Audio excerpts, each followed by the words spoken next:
우리는 이런 질문을 던지게 됩니다. 우리가 그런 질문을 받기도 해요.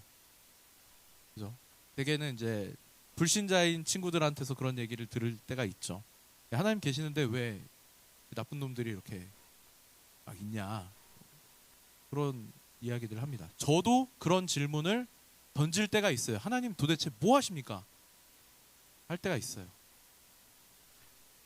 믿는 사람을 향하여서도 이런 질문을 누군가가 던질 때도 있고요. 우리 스스로도 이런 질문을 던지게 됩니다.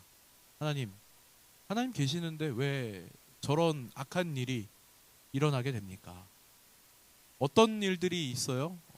제가 오늘 아침에도 아주 충격적인 그런 기사들을 보게 됐습니다. 요새 그래요. 요새 갑자기 막 미국에서 그런 뭐 부유층, 고위층의 사람들이 비밀스러운 어떤 그런 모임을 막 가졌다는 그런 내용들이 보고서가 공개가 돼가지고 정말 그걸 보는데 제가 부자들이 천국에 들어가는 것이 정말 어렵다라고 하신 말씀이 진짜구나.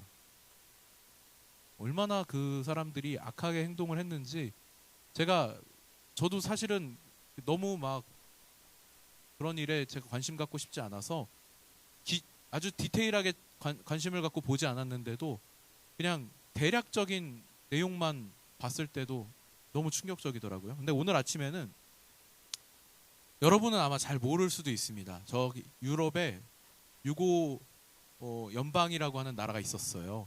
거기 내전을 치르고 꽤 많은 사람들이 죽고 그랬는데 그때 당시에 민병대에게 이렇게 돈을 주면 사람을 사냥할 수 있는 그런 관광 상품이 있었다고 하더라고요. 1990년대입니다.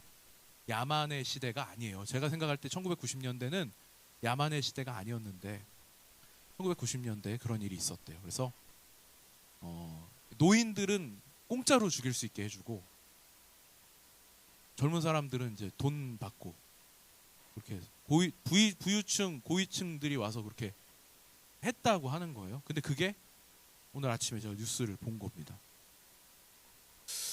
그런 영화들이 있죠. 인간이 얼마나 악해질 수 있는가를 상상해서 만든 그런 영화들이 있습니다. 근데 그런 영화들보다 현실은 더 비참하구나 라고 하는 걸 오늘 다시 한번 그 기사를 보면서 느꼈어요. 하나님이 계시다면 왜 이런 일들이 계속해서 일어나는 걸까? 여러분들이 생각할 땐 어때요? 여러분들이 사는 세상이 늘 정의롭고 늘 아름답고 늘 공평하게 돌아가나요? 사실은 제가 느낄 땐 그렇지 않거든요. 정의롭지도 않고 아름답지도 않고 공평하지도 않게 그렇게 돌아가는 일이 너무나도 많이 있습니다. 제가 하나님한테 그런 일들을 볼 때마다 언제까지 하나님 이걸 그냥 내버려 두실 겁니까? 라는 질문을 던지지 않을 수가 없는 거예요. 물론 저도 온전한 사람이 아닙니다. 저도 악해요. 저도 악할 때가 있어요. 저도 저의 이 악 때문에 깜짝 놀랄 때가 있습니다. 그럴 땐 하나님 봐주셔서 감사합니다 하겠죠. 그러나 정말 견딜 수 없는 만큼 세상이 악할 때가 있어요. 인간이 어디까지 잔인해질 수 있습니까? 우리 비전 트립 갔다 오셨던 분들은 그 소토메에서 그걸 봤거든요. 우리 침묵이라고 하는 소설이 있습니다. 참고로 제가 추천 도서로 올리기도 했었어요. 보신 분들이 얼마나 있을지는 잘 모르겠습니다만 침묵이라고 하는 소설이 있고요. 영화화 되기도 했었습니다. 사일런스라고 하는 영화화 되기도 했었고 그 침묵의 배경이 되는 동네가 그 소토메라고 하는 지역이에요. 근데 이제 거기를 가면 침묵의 비라고 해가지고 그 침묵이라고 하는 소설의 내용을 이제 한 줄로 사실은 요약해놨다고 저는 생각을 합니다. 그래서 바다는 이리도 푸른데 인간은 너무나도 슬픕니다 라고 하는 글귀가 있어요. 그러니까 우리가 사는 세상이 아무리 하나님이 창조하실 때 아름답고 완벽하게 만드셨지만 우리 인간들의 이 삶은 모순이 가득합니다. 우리에게는 슬픔이 너무 많아요. 하나님은 도대체 왜 이런 것들을 그냥 내버려 두시는가 하는 문제예요. 이게 신학적으로는 신정론이라고 합니다. 하나님 과연 정의로우신 분인가? 하나님이 계시다면 왜 이런 일들이 계속 일어나는 것인가 하는 거죠. 이런 질문에 대해서 성경이 대답을 하는 겁니다. 오늘 우리가 읽은 이 본문의 부분이 바로 우리의 이러한 질문에 대한 성경의 대답이에요. 오늘 본문이 어떤 내용을 담고 있냐면 사탄이 해방을 맞습니다. 천년이 차니까 옥에서 사탄이 놓였다 그래요. 나와서 만국을 미혹하는 일이 일어납니다. 그리고 교회가 사방으로부터 둘러싸임을 당해요. 그런데 그때 하나님이 개입을 하시고 악은 최종적으로 패배하게 되는 겁니다. 우리가 계속해서 읽어왔던 흐름대로 보자면 악은, 사탄은 옥에 갇혀집니다. 무저갱에 던져진다 그랬었어요. 기억하시죠? 무저갱에 던져졌었습니다. 그리고 그 무저갱에 던져졌던 그 사탄이 해방되는 거예요. 잠시 동안 해방되고 교회는 최후의 순간까지 증인의 사명을 감당하게 됩니다. 그러니까 우리가 이제 계속해서 사용했던 언어대로 보자면 마지막 순간까지 교회는 증인된 사명을 감당하는 것이고 사탄은, 마귀의 세력은 이러한 증인된 사명을 감당하는 교회를 박해하는 겁니다. 그죠? 이렇게 흘러가는 거예요. 그리고 나서 그 때가 들어찰 때까지 이 일이 지속되다가 예수님께서 재림을 하시게 되는 겁니다. 이때 사탄이 사방을 미혹해서 하나님의 백성을 대적할 세력을 모으는데 여기 오늘 본문에 보니까 그 수가 바다의 모래와 같다 그래요. 바다의 모래와 같다라고 하는 것은 셀 수 없다는 표현입니다. 그래서 창세기에 보면 하나님께서 아브라함을 부르셔가지고 내가 너한테 이렇게 복을 줄 거야 하실 때 하늘의 별과 같이 땅의 모래와 같이 이렇게 많은 자손들을 주겠다고 약속을 하시는데 그런 장면을 떠올리게 하는 이 모래와 같다라는 표현입니다. 바다의 모래와 같다. 하나님의 백성들이 이 바다의 모래와 같은 수많은 사람들에 의해서 둘러싸임을 당하고 고통을 당하게 된다고 한번 여러분 생각을 해보세요. 얼마나 괴롭겠습니까? 세상 모든 사람들이 한 사람을 향하여 손가락질을 한다고 생각을 해보세요. 얼마나 괴롭겠어요? 견뎌낼 수 있겠어요? 우리가 이제 그런 경우들을 보죠. 그러니까 어떤 유명한 사람이 뭔가 이렇게 삐끗하는 거예요. 뭐가 됐든 음주운전이 됐든 탈세가 됐든. 탈세도 잘생긴 사람이 하면 좀 봐주는 것 같더라고요. 근데 그런 실수를 했어요. 막 되게 유명한 분 있었잖아요. 나요 이렇게 하시던 분. 그분도 지금 약간 삐끗하셨죠. 그런 분들이 삐끗했을 때 세상이 그걸 가만두지 않잖아요. 물어뜯기 시작을 합니다. 얼마나 괴로울까 그런 생각을 해봤어요. 얼마나 괴로울까. 근데 그런 것처럼 성경에 보니까 교회를 여기 보면 성도들의 진 그러고 사랑하시는 성 그럽니다. 같은 거예요. 두 가지가 같은 의미입니다. 뭐냐면 교회예요. 이 지인이라고 하는 표현은 뭐냐면 구약 시대에 이스라엘 백성들이 광야 생활할 때 지파별로 진을 구성해서 이렇게 하나님께서 가자 그러면 이동했다가 여기서 멈추자 그러면 거기에 이렇게 자리를 펴고 했던 것을 상징합니다. 그러니까 성도들의 진 그러면 이스라엘 백성들을 떠올리게 하는 거예요. 사랑하시는 성, 이 사랑하시는 성이라고 하는 표현은 문자적으로 보자면 예루살렘 성을 상징하는 거예요. 그러니까 예루살렘 성은 하나님의 임재와 이스라엘 백성들을 상징하니까 두 개가 같은 의미가 되는 거죠. 그런데 하나님을 대적하는 세력이 사방에서 나타나가지고 그들을 둘러싸고 말 한마디 할 때마다 막 꼬투리를 잡고 돌 던지고 욕하고 침 뱉고 온갖 괴로움을 겪게 한다고 생각을 해보세요. 얼마나 힘들겠어요. 이러한 이야기는요 요한계시록에 그냥 짠 하고 나타난 게 아니고 에스겔서를 보면 에스겔서 38장 39장에 종말의 때에 있을 최후의 전쟁을 다루는 장면이 나오는데요. 거기 보면 38장에 이런 내용이 나옵니다. 마곡 땅의 곡이라고 하는 왕이 연합군을 결성해서 이스라엘을 침공하는 장면이 나옵니다. 그리고 이스라엘을 침공하는 장면 이후에 하나님께서 이스라엘을 침공한 이 곡과 동맹군들을 지진과 전염병과 폭우와 우박과 불과 유황으로 심판하시는 장면이 나와요.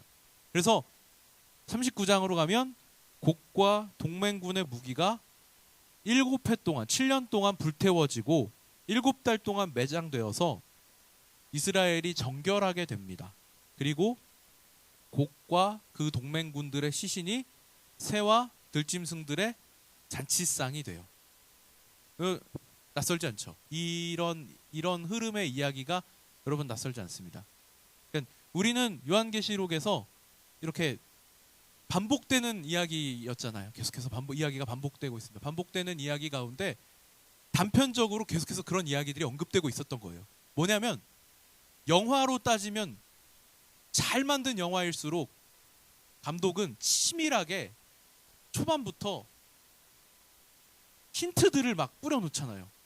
떡밥을 뿌려놓은 떡밥들이 중간중간에 계속 회수가 됩니다. 앞에서 이런 장면이 나왔던 이유는 이거였어를 계속 해소시켜줘요. 마지막까지.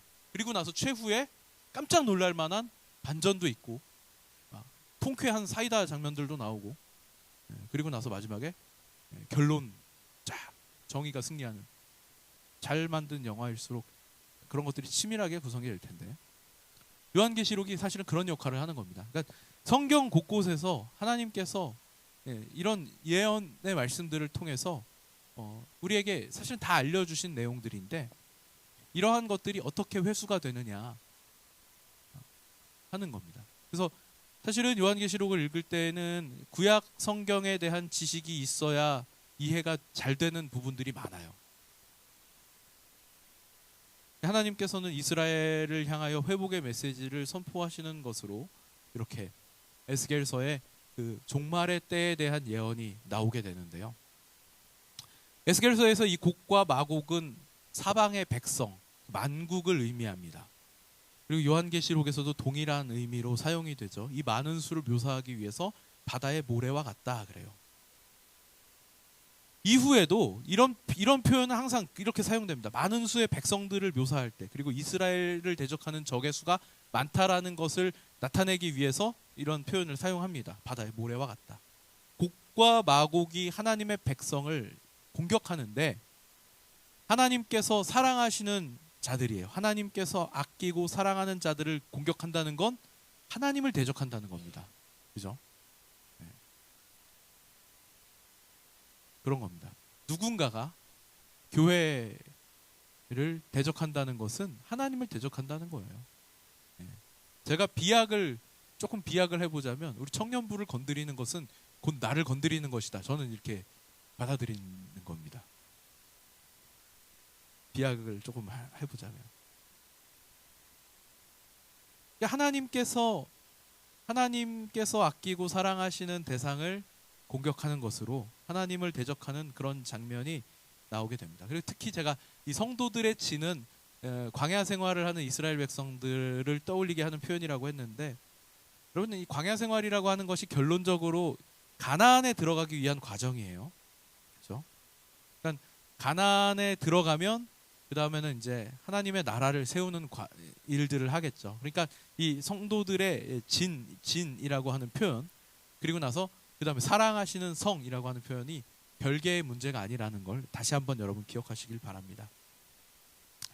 이러한 가운데에서 우리가 생각해 볼 것이 하나님께서는 악을 왜 그냥 내버려 두시는가 하는 문제예요. 그러니까 사실은 제가 서두에 드렸던 질문에서는 하나님께서 왜 그냥 내버려 두실까 하는 게 의로운 사람들을 향한 공격으로 제가 한정짓지 않았어요.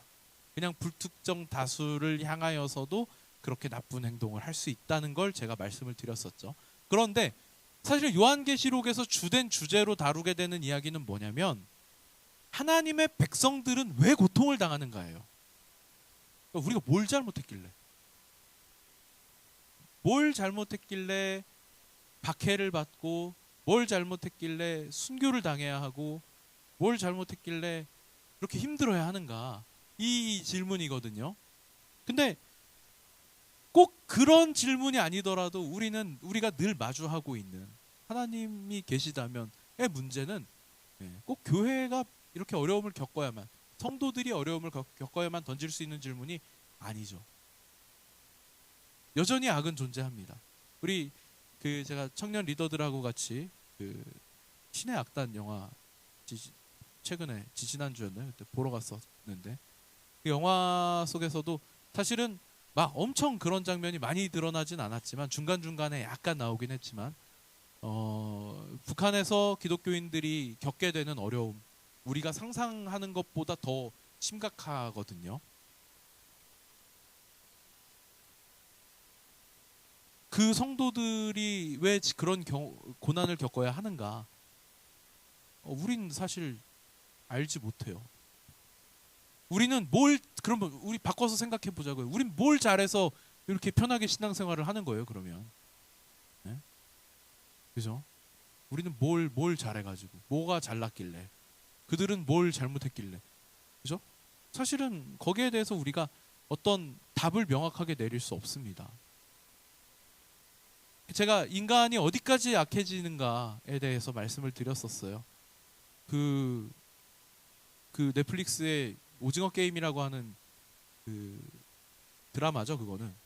작품이 있는데, 거기 보면 부자들이, 사실 그게 그 게임의 배경은 결국엔 부자들이 유흥을 즐기는 거거든요. 그게 실제 사람들을 마치 그 게임 속의 장기말처럼 이렇게 두고서 그들이 목숨을 걸고 경쟁하는 것을 즐기는 것이 오징어 게임이 운영되는 어떤 전반적인 내용입니다. 근데 그게 영화 속에서, 인간의 상상 속에서나 그려지는 일인 줄 알았더니 우리의 현실 속에서 그것보다 더 악한 일들이 실제로 벌어지고 있었더라. 얼마나 충격적이에요? 얼마나 충격적입니까? 그러면 하나님은 왜 그런 것들을 그냥 내버려 두시는가? 하나님이 왜 이런 악이 세상에서 자신의 세력을 키우는 것을 내버려 두시고, 하나님은 왜 이러한 악이 그들이 융성해서 그들이 저지르는 일을 그렇게 그냥 하도록 그냥 두시는가? 때로는 교회를 대적하도록 그냥 두시는가, 용납하시는가 하는 겁니다. 그런데 사실은 그렇지 않다는 거예요. 하나님은 적들의 공격을, 악한 이들의 악을 그냥 내버려 두시는 적은 없다는 겁니다. 이게 오늘 우리가 말씀을 통하여 확인하게 되는 핵심이에요. 뭐냐면 반드시 심판하신다. 에스겔서 38장에서 하늘에서 내리는 불로 인해서 하나님의 백성들을 대적하는 그 곡과 그 동맹군들이 심판받았던 것처럼, 곡과 마곡이 셀 수 없는 모래와 같은 수많은 사람들이 교회를 둘러싸고 대적할 때 하나님께서 어떻게 하시느냐? 하늘에서 불을 내리셔서 심판하신다는 겁니다. 에스겔 38장에 보면 그 심판의 이유를 이렇게 말씀하시는데요. 내가 여호와인 줄 그들이 알리라. 무슨 얘기예요? 대적들의 악한 행위를 방치하시거나 용납하시는 것이 아니라 하나님은 그들의 악이 쌓일 때까지 기다리셨다가 심판하신다는 겁니다. 쓸어버리시겠다는 거예요. 우리가 영적으로 하나님의 보호를 받고 있다고 하는 사실을 언제 확인했었냐면 성전을 측량하는 것으로 확인했었습니다. 성전을 측량하는 대목에서 하나님께서 이 하나님의 백성들을 하나님의 소유임으로 지키고 계신다라고 했었어요. 마치 그런 겁니다. 마치 우리 집 안방에 누군가가 들어와가지고 줄자를 가지고 침대 사이즈를 재고 옷장 사이즈를 재고 그럴 수 없는 것처럼, 하나님의 소유인데 누군가가 함부로 들어와가지고 그 막 크기를 재고 할 수 없거든요. 그러니까 측량하라는 무슨 뜻이냐면 하나님의 소유임을 말씀하시는 거거든요. 하나님은 내 것이라고 선포하셨기 때문에 주님의 몸된 교회를 그냥 내버려 두지 않으십니다. 하나님은 하나님의 백성들을 보호하심으로 하나님의 하나님 되심, 하나님의 주권, 하나님의 거룩하심을 드러내시는 거예요. 그러니까 여러분, 사실은 우리가 하나님께서 그냥 내버려 두시는 것 같다라는 느낌을 받을 때 실망하거나 절망할 이유가 전혀 없는 겁니다. 악은 그때가 무르익을 때까지 마치 그것이 힘을 가지고 있는 것처럼 그렇게 보이지만, 여러분 실제로 그 악이 가득 차서 심판받을 때가 되면요, 언제 그랬냐는 듯이 쓸어버리십니다. 저는 이 진리를 제가 이해하지 못할 때만 해도 정말, 제가 전에도 한번 그런 말씀 드렸던 것 같아요. 그 목사, 제이 목사 그분 때문에 제가 너무 괴로워가지고, 하나님 저걸 그냥 내버려 두시면 계속 하나님의 영광을 가리게 되니까 빨리 죽여주세요, 막 이런 기도도 했었어요. 진짜 정말 얼마나 저도 제가 악했는지, 그냥 저 사람이 계속 저렇게 행동하면 자기 죄가 점점 더 쌓일 테니까 하나님 그냥 지금 데려가시는 게 좋을 것 같습니다. 이런 기도를 했었다니까요. 하나님 도대체 왜 그냥 내버려 두십니까? 하나님의 영광을 가리는 교회라고 하는 이름을 갖고, 목사라고 하는 이름을 갖고 저렇게 행동하는 게 맞습니까? 이런 기도를 제가 했었습니다. 그런데 하나님께서 원하시는 것은 그런 게 아니었더라고요. 제가 코로나 직전에 하나님께서 저에게 큰 은혜를 주셔가지고 깨닫게 하신 것은, 하박국서를 통하여서 은혜를 주시는데, 하박국서에서도 그래요. 하박국 선지자가 당시에 유다 백성들을 보면서 탄식을 합니다. 하나님, 이 백성들이 지금 미쳤습니다. 완전 정말 제정신들이 아닙니다. 썩었습니다. 악합니다. 하나님의 도를 잃어버렸습니다. 어떻게 해야 됩니까? 라고 하나님께 호소하는데, 하나님께서 그때 뭐라 그러시냐면, 야, 너 참 걱정하지 마. 내가 다 해결해 줄 거야. 하나님의 해결의 방식이 뭐냐면, 저기 이 갈대아인들을 통해서, 바벨론 사람들을 통해서 유다 백성들을 심판하시겠다는 거예요. 하박국 선지자가 그 얘기를 듣고 마음이 더 답답해집니다. 왜냐하면 그래도 유다는 하나님의 백성이잖아요, 입니다. 그래도 우리는 하나님의 백성이잖아요. 어떻게 하나님 저 할례 받지 못한 갈대아인들, 이방인들을 통해서, 짐승과도 같은 저들을 통해서 저희를 심판하겠다고 하십니까? 저들이 융성하는 꼴도 볼 수가 없습니다. 이거예요. 하나님께서 뭐라 그러시냐면, 오직 의인은 그의 믿음으로 살리라 라고 말씀을 하셨는데, 제가 그 믿음으로 산다는 게 뭔가에 대해서 너무 오랫동안 묵상하던 가운데 하나님께서 깨달음을 주셨는데, 의인은 그의 믿음으로 살리라. 무슨 뜻이냐면, 여러분 따라하세요. 따라하세요. 너나 잘해라. 딴 사람들 보고 쓸데없는 얘기하지 말고 너나 잘해라.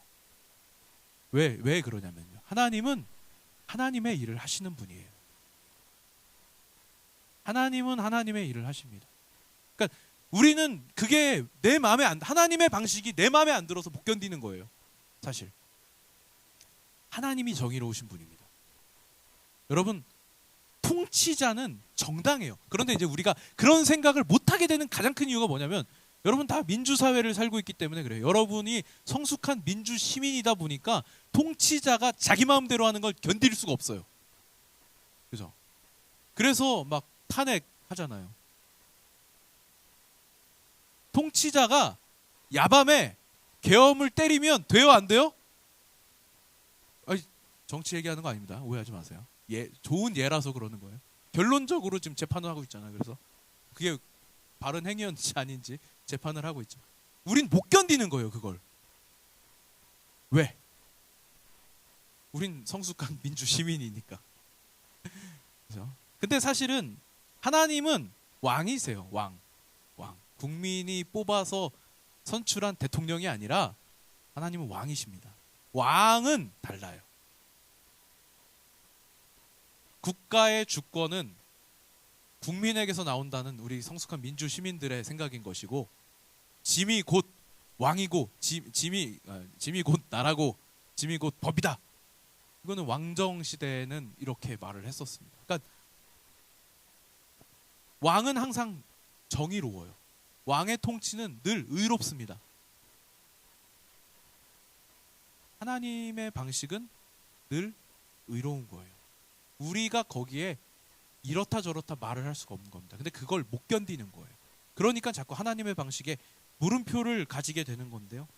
그렇지만 하나님은 통치자십니다. 하나님이 다스리는 것입니다. 그러니까 여러분, 우리가 하나님의 방식 때문에 괴로워할 필요가 없어요. 하나님이 정의로우심을 신뢰하면 됩니다. 저는 그 방법을 이제는 이해할 수 있을 것 같아요. 오래 걸리긴 했는데 이제는 조금 이해가 되기 시작했어요. 그래서 너나 잘하라는 그 말씀이 너무나도 감사해요. 왜냐하면 제가 돌아보면 저만 잘해도 됐을 일이 너무나도 많더라고요. 제가 저 스스로를 돌아보면서 제 행동을 바르게 하면서 제 신앙을 다잡으면서 그렇게 살면, 그러면 하나님은 하나님의 때에 하나님의 일을 하시더라고요. 악은 악대로 드러나게 하시고 심판받을 자들은 심판받게 하시고 드러내고 높여야 할 이들은 높여주시더라고요. 단 하나님의 때에. 그게 내 마음에 안 들어서 못 견딜 이유가 없다는 겁니다. 결론적으로요, 오늘 이 우리가 확인한 바대로 이 심판이라고 하는 것은 만국을 미혹하고 하나님을 대적했던 그 세력들, 하나님의 백성들을 공격했던 그 마귀와 마귀의 세력들이 불과 유황못에 던져지는 것으로 끝납니다. 불과 유황못에 던져진다는 것은 이제는 더 이상 그들에게 기회가 주어지지 않는다는 거예요. 끝났다는 겁니다. 악이 이 세상에 존재하면서 성도들을 미혹하는 것은요, 영원할 것 같지만 일시적입니다. 우리는 굉장히 한계를 가지고 있기 때문에 일시적인 것을 영원할 것처럼 착각하는 경우가 많이 있어요. 하지만 하나님의 방식은요, 하나님의 시간은요, 영원한 것은 하나님밖에 없습니다. 모든 것에 다 기한이 있어요. 우리가 살고 있는 이 세상도 기한이 있습니다. 영원할 것처럼 보이는 세력들도 다 기한이 있습니다. 때가 되면 다 무너짐을 보게 될 거예요. 하나님의 심판이 이미 준비하고 있습니다. 악이 지금도 세상에 가득 차서 그 힘이 너무나도 거대해서 우리는 아무것도 할 수 없을 것처럼 보이더라도, 여러분, 하나님의 방법은, 하나님의 때는 분명 어김없이 찾아올 겁니다. 세상을 바라보시기 바랍니다. 여러분, 세상을 보면 여러분에겐 소망이 넘칩니까? 한숨이 나옵니까? 제가 아까 서두에 말씀드렸잖아요. 우리의 눈으로 보아도 세상이 선하지 않다는 것을 알 수 있는데, 우리의 이 사고 안에서도, 우리의 감각 안에서도 지금 뭔가 잘못되고 있다는 걸 느끼고 있는데 하나님 모르실까요? 여러분이 느끼는데 하나님이 모르실까요? 하나님, 저렇게 하는 게 맞습니까? 라고 질문할 정도가 됐는데 설마 하나님이 모르실까요? 아니요. 하나님은 여러분보다 더 빨리 알고 계십니다. 더 이미 알고 계셨습니다. 그렇게 될 줄 미리 알고 계셨습니다. 죄와 악은 완전히 심판받고 소멸할 때가 올 겁니다. 모든 악의 세력이 불과 유황못에 던져질 때가 분명 옵니다. 모든 죄와 악이 분명 심판을 받게 될 것이고, 그리고 이 세상에 더 이상 발붙일 자리가 없을 겁니다. 그리고 그때 하나님께서는 내가 하나님이다, 내가 세상의 왕이다, 내가 창조주이고 내가 통치자이고 내가 다스린다 라고 하는 것을 온 천하가 알도록 하신다는 겁니다. 그것이 바로 오늘 말씀하고 계시는 내가 여호와인 줄을 알리라 하신 이 말씀이, 우리가 하나님이 계시다면 왜 이런 일이 일어납니까? 라고 하는 짧고 부족한 우리의 식견이 던지게 되는 질문에 대한 답인 겁니다.